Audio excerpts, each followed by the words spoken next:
ఈరోజు దీక్ష వేయడం కారణము మా 16 గ్రామంలో కొత్తగా ఏర్పడిన పెద్దారణం మండలంలో కలిపినందుకు మాకు పెద్దారణం గ్రామము దూరం అవుతుంది. 32-34 కిలోమీటర్లు అవుతుంది. కనుక మేము ఆ పెద్దారణం మండలంలో కలపకుండా ఆదోని మండలంలోనే ఉండాలని మా ఈ కోరికతో మేము ఈరోజు ఈ దీక్ష ప్రారంభం చేసినాము. ఈ 16 గ్రామాలు ఆదోని మండలంలో కలుపుకొని ఆ పెద్దారణం మండలంలో కలిపేది వితడా చేసుకోకుంటే పెద్ద ఎత్తున ఇంకా ఉద్యమం చేస్తాం. నిరాహార దీక్షకు కానీ వెనకాడము, అమాన నిరాహార దీక్ష చేయడానికి కానీ మేము వెనకాడమని ఈరోజు ఈ సభాముఖంగా చెప్పడం జరుగుతుంది. ముఖ్యంగా పెద్దారణం మండలము కానీ మాకేమో అభ్యంతరం లేదు. పెద్దారణం మండలము చేస్తే భవిష్యత్తులో ప్రభుత్వానికి ఎదురవుతుంది. ఎందుకు అవుతుందంటే పెద్దారణం మండలము కర్ణాటక బార్డర్లో ఉంది. పెద్దారణం గ్రామస్తులంతా కర్ణాటక రాష్ట్రంతో ముడిపడి ఉంది. వాళ్ళు ఆర్థిక వనరులు కానీ బంధుత్వ వనరులు కానీ ప్రతి ఒక్కటి కర్ణాటక రాష్ట్రంతో ముడిపడి ఉన్నది. రేపు భవిష్యత్తులో యువత కానీ యువతరం కానీ కర్ణాటక రాష్ట్రంలో కలపండి అనే ఉద్యమం కానీ తలెత్తే అవకాశం ఉంది. ఎందుకు అవకాశం ఉందంటే పెద్దారణం గ్రామస్తులు ఆర్థిక మూలాలన్నీ కర్ణాటకలోనే ముడిపడి ఉన్నాయి. ఇక్కడ ఆదోనిలో ఏ ఒకటి ఆర్థిక పరంగాని వాణిజ్య పరంగాని ముడిపడలేదు.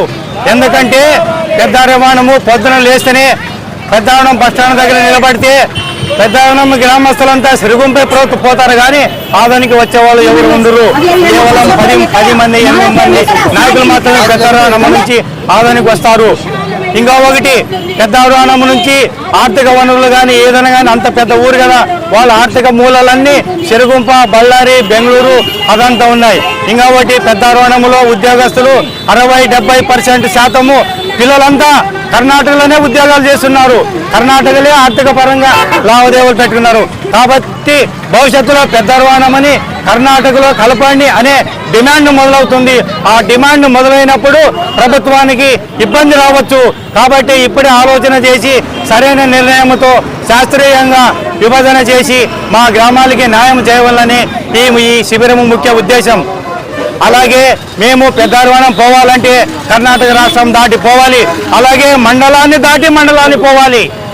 ఈ ఆదోని మండలానికి వచ్చి మరి ఇంకో మండలానికి ప్రయాణం చేయాలి. ఇంత ప్రయాసపడడానికి కారణం ప్రభుత్వము. ఈ ప్రభుత్వము ఈ డిమాండ్ని ఉపశమనం చేసుకొని శాస్త్రీయంగా గ్రామాల్లో వచ్చి ప్రజలు విన్నపాలు స్వీకరించి మళ్ళీ రీవెరిఫికేషన్ చేసి మన గ్రామాలకి అనుకూలమైన మండలాన్ని ఏర్పాటు చేయవాలని మా డిమాండు. ఇంకా ఒకటి తర్వాత భవిష్యత్తులో ఎప్పుడు ఇబ్బంది రాకుండా ఇప్పుడే మా ప్రభుత్వం మేల్కొంటే బాగుంటుంది. మరి ఇదే మండలం పెద్దారణం మండలం కొనసాగితే భవిష్యత్తులో ఇంకో ఉద్యమం తయారవుతుంది. కర్ణాటకలో కలుపమని పెద్దారణం గ్రామం నుంచి ఉద్యమం మొదలవుతుంది. కాబట్టి ఈ నిర్ణయాన్ని ఉపశమనం చేసుకొని మరి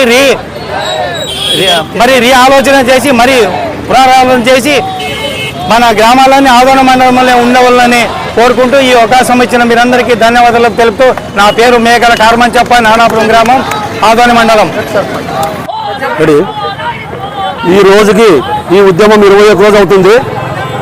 ఈ 16 గ్రామాలు పెద్దారణం మండలంలో కలిపినందుకు మేము 21 రోజు చాలా ఉద్యమం చేస్తున్నాం. అందరూ ఈ 16 గ్రామాల్లో కూడా రోజు ఏదో ఒక మీటింగ్ పెట్టి ఏదో ఒక ప్రెస్ పెట్టి రోజు చేస్తున్నాం. మాకు చాలా కట్టుబడుతుంది.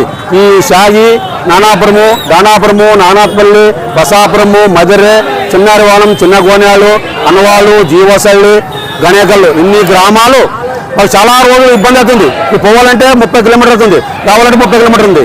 ఈ ఆదోనికి వచ్చేకే రాత్రి 8-9 అవుతుంది పోయేకి. అక్కడి నుంచి రాత్రి 8-9 రావాలంటే చాలా కట్టుబడుతుంది. దీన్ని కలిపేదానికి చాలా యుద్ధం ఇది.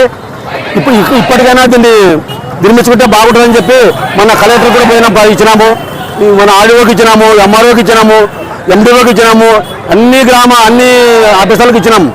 దీంతో ఇప్పటికైనా దాన్ని సరి చేసుకొని ఇస్తే బాగుంటుందని చెప్పి మేము 16 గ్రామాల్లో ఐకమత్యం ఉంటాము. దీన్ని 27వ తారీఖు 30 తారీఖు కూడా చెప్పింది కలెక్టర్ మేడము. 30 తారీఖు అంటే 27వ తారీఖు లోపల దీన్ని మనం ఏర్పాటు చేస్తే బాగుంటుంది. లేకపోతే ఇంకా పొడిగిస్తామని చెప్పి మేము కోరుకుంటున్నాం. నా పేరు రామస్వామి, ఎల్ఎల్సీ చైర్మన్, బసాపురం.